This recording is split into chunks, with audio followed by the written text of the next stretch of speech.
Eu tenho a última pergunta sobre o Talibã. Tu disse que a visão deles é sempre se expandindo, né?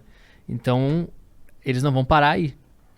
Se a ideia deles é expandir a ideologia deles ali pelo território, a gente não tem nenhuma garantia de que eles vão ficar só no Afeganistão. Não, por isso que eles fazem alianças com outros grupos. Então, o Hamas já reconheceu eles. Aham.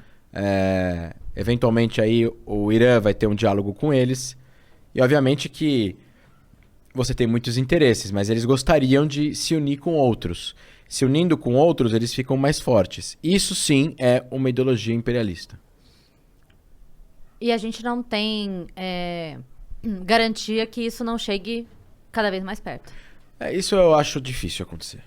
Aquela invasão islâmica ao Ocidente, que tanto Então, se ouve isso falar. seria, isso é o objetivo final. Quando eles entraram na casa onde estava o Bin Laden, lá no Paquistão, eles trouxeram os materiais de dentro. A propósito, em coerência, eles encontraram pornografia nos computadores do Bin Laden. Né? A gente estava falando do pessoal e tal. Eles encontraram... Cobra tanto, né, das pessoas, de como viver da maneira mais idônea e lá diante do que ele acredita, e ele que é o cara que deveria Exato. viver dessa forma é o que menos dá o exemplo. Exato. E aí eles pegaram um mapa que tinha o mundo inteiro verde. Ele tinha um verde que era crescente. O mundo, o Afeganistão, os países em volta, o Oriente Médio inteiro, depois todo mundo islâmico, depois a Europa, os Estados Unidos e a América do Sul. E tudo verde.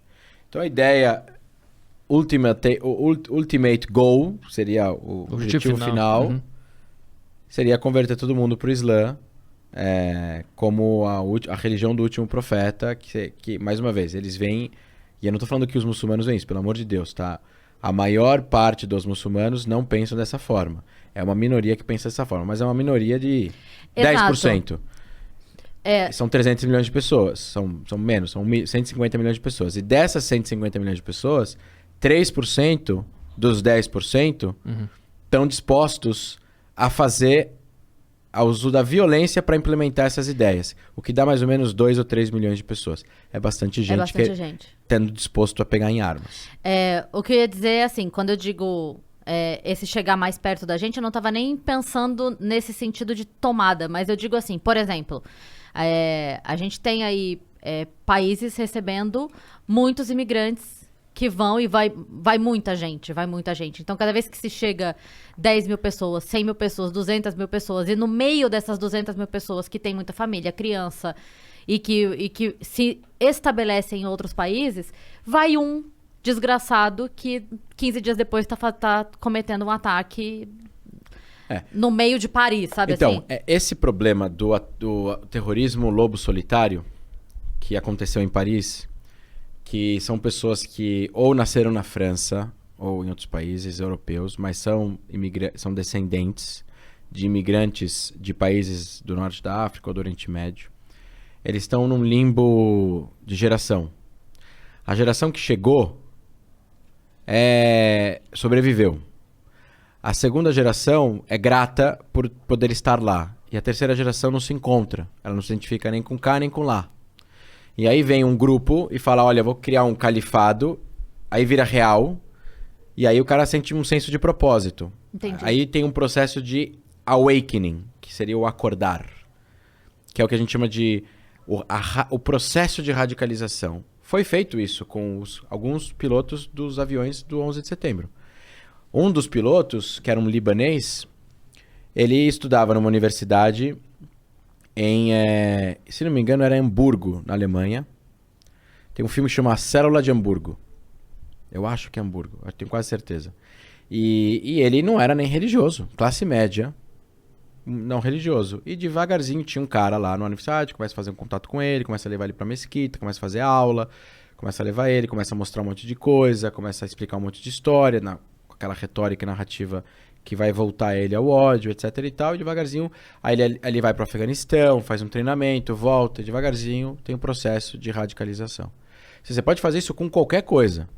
Isso foi feito com essa ideologia. Você pode fazer isso com outras ideologias também. Isso foi feito com ele, e ele foi e jogou o avião nas torres. E ele era casado. E a mulher dele não sabia. Ela não sabia? Não. Era só mais um dia de trabalho. Não sabia. Ele ligou do aeroporto, ficou em silêncio, desligou e entrou no avião. Não falou nada. Então, assim, existe aqui uma... Cara, que loucura. Então, existe aqui o que a gente chama de awakening, que é esse processo de radicalização, etc e tal, que vai devagarzinho conquistando. Então, essa galera que tá na Europa, os imigrantes, a maioria deles, eles querem isso que a maioria das pessoas no mundo também quer. Ter um trabalho, ter dinheiro, poder comprar comida, ter coisas que possam te dar uma vida minimamente confortável, cuidar dos seus filhos e acabou. E você ter você viver sua vida dessa forma. Existem algumas pessoas que não, que almejam mais, e outras pessoas que almejam também destruir tudo. Eu acho que a Europa pode chegar a enfrentar problemas sérios com o terrorismo no futuro. E aí vai ter uma série de equilíbrios e desequilíbrios que vão acontecer em leis dentro da Europa para fazer com que, ao mesmo tempo que existe um Homeland Security, né, uma segurança nacional interna que evite atentados, uma proteção aos direitos de privacidade e direitos civis da população. Numa democracia, como é que você vai fazer escuta com um cidadão do seu próprio país sem acusação? Uhum. Você tem que ter um motivo. Aí o juiz vai ter que permitir isso. Só que se você tem que escutar um monte de gente, é complicado. Ou você vai fazer isso ilegal, aí você vai fazer uma violação. Então os serviços secretos podem até fazer violação jurídica dentro do próprio país, sem a polícia saber ou sem o sistema jurídico saber. Porque muitos países tomam a decisão do seguinte: eu prefiro violar e evitar um atentado do que não violar e gente morrer.